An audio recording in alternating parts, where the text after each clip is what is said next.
Edini med tu navzočimi strani Nove Slovenije, ki sem v stranki oziroma v njenih organih odločanja bil od začetka, se pravi pred 10 leti sem bil izvoljen v izvršilni odbor in mogoče na kratko en moj oseben pogled na prehojno pot in tudi na vlogo stranke in na njeno prihodnost. Kot je bilo že omenjeno, sam sem doživljal takrat ustanovitev te stranke kot posledico prehitre in na nek način na silo speljane združitve stranke SKD in SLS, v kateri se potem nismo vsi našli, ki smo bili prej že politično aktivni. Sam pa sem doživljal seveda stranko na različne načine v različnih obdobjih. Bil sem tudi 3 leta glavni tajnik. V tem času mislim, da so se v stranki mnenja lahko zelo pluralno srečevala. Osnovni ta skupni imenovalec so bile pa, lahko rečem, neke vrste trajne vrednote. Neke vrste tudi politična naivnost, ki je danes v slovenskem političnem prostoru primanjkuje.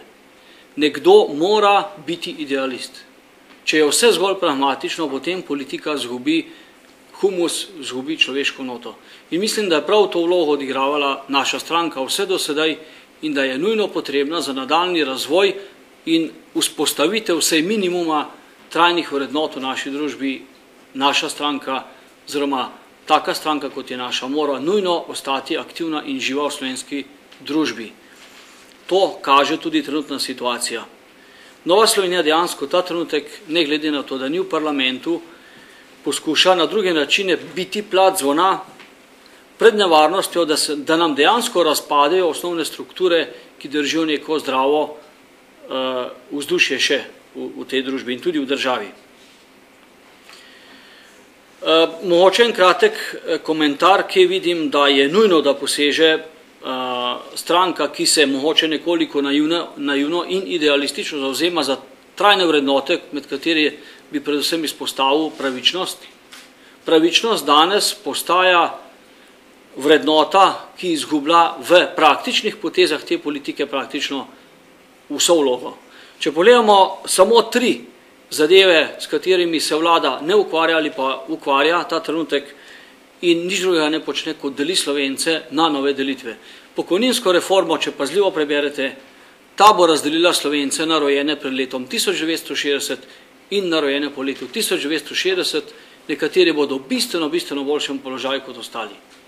To ni pravičen pristop k reševanju političnih zadev.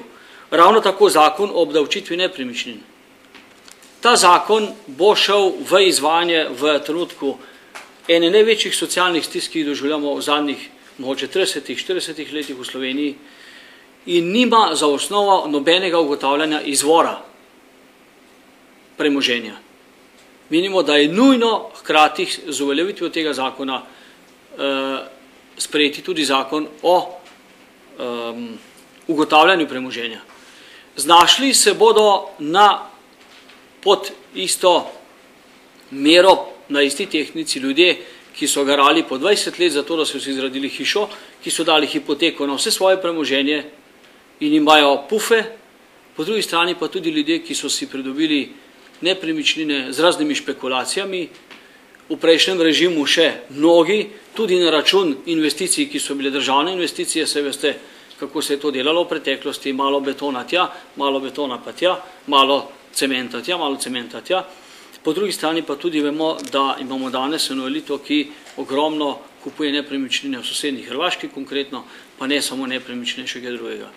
Zato opozarjamo, da zakonodaja, s katero se ukvarja trenutno vlada, lahko povzroči samo še dodatne delitve, če bo peljana na tak način, kot je peljana do sedaj, pa mogoče samo še eno zadevo, za katero se Nova Slovenija ves čas zavzemala. Nažalost ugotavljamo, da Slovenija ostaja edina država v Evropi, ki ni obsodila komunizma kot totalitarizma in ni naredila praktično nič, da bi odpravila posledice bratomorne vojne. To pomeni, del Slovencev, ki je mislil pred 65 leti drugače kot drug del, danes nima niti pravice do pokopa, kaj šele do odprave drugih krivic. In na ta način se vzdržuje stanje delitve Slovencev na zmagovalce in poražence, kar so presegli v evropskih državah že pred desetletji. to so mogoče tiste tri ključne vsebinske zadeve, katerim želi Nova Slovenija tudi po svojih močeh prispevati, predvsem v smislu zmanjševanja nepravičnih situacij in struktur v družbi.